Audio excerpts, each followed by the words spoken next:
What's up, everyone? It's the Emerald Enthusiast back with another Green Lantern collectible review. This time I'll be looking at the McFarlane Superpowers 4.5-inch Superman movie figure of Green Lantern Guy Gardner. The figure comes in this basic card and bubble packaging. The figure is entirely visible through the bubble, and I really like the artwork here on the side. It's possible to see the emerald energy swirling around Guy Gardner with Green Lantern Corps symbols. On the back, we get product shots of the other figures that are available in this line, as well as a character description of Guy Gardner. I'll put a close-up shot of that at the end of the video if you would like to read it. Guy Gardner is clad in his Justice Gang uniform with a white, black, and green color scheme. The figure features the thick body mold that is indicative of the Superpowers line. For the most part, this figure is screen accurate. However, as is often the case with McFarlane figures, some small creative changes have been made. The arms have been sculpted in such a way that they look like sleeves under a vest rather than a screen-accurate jacket. However, the color choices are pleasing and the paint applications are precise. Here's a look at the belt, and the Green Lantern symbol here is actually more accurate than some of the other figures that I have seen so far.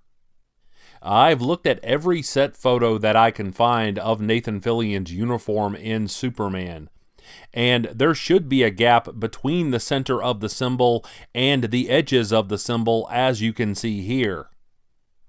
However, this area is somewhat of a trade-off because the sculpted abs are definitely not screen accurate. Here's a look at the shoulder symbol, and it is only paint, I have to point that out. However, I really like the fact that it is a dark green instead of black. I have yet to find a close-up of just this area, and I can't tell whether Nathan Fillion's jacket in Superman has a black symbol or a very dark green symbol. The Spin Master figures that I have purchased have black shoulder symbols, and I certainly prefer the dark green symbol to those. One area that is definitely not screen accurate, but I still really like it, is the Justice Gang symbol on the chest. This should be a white sculpted symbol. However, this silver paint looks so good that I actually prefer this. I won't mince words about the ring. It is a major letdown, and I realize that this is not a premium figure. However, I still think that McFarlane could have put more effort into this area, since the ring is such an important part of any Green Lantern character. The ring is simply dull green paint with no sculpting.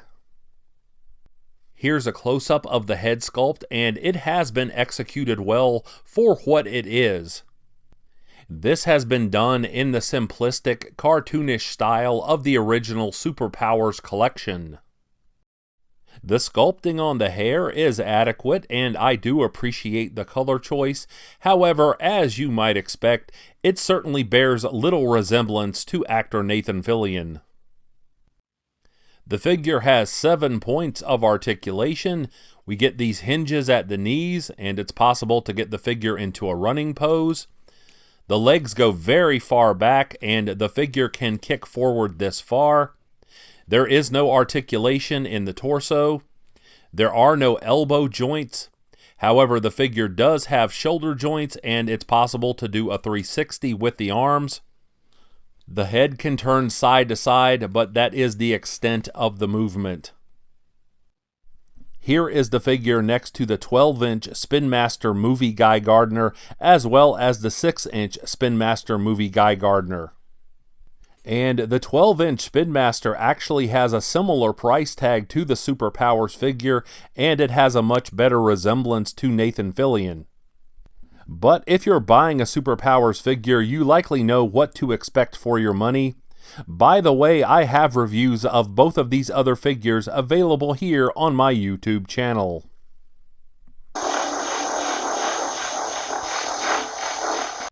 Like and subscribe if you enjoyed this review, and make sure to check out some of my other Green Lantern playlists. I would certainly appreciate it. And I'll be back with more Guy Gardner content soon. But until we meet again, this has been the Emerald Enthusiast, and thanks for watching!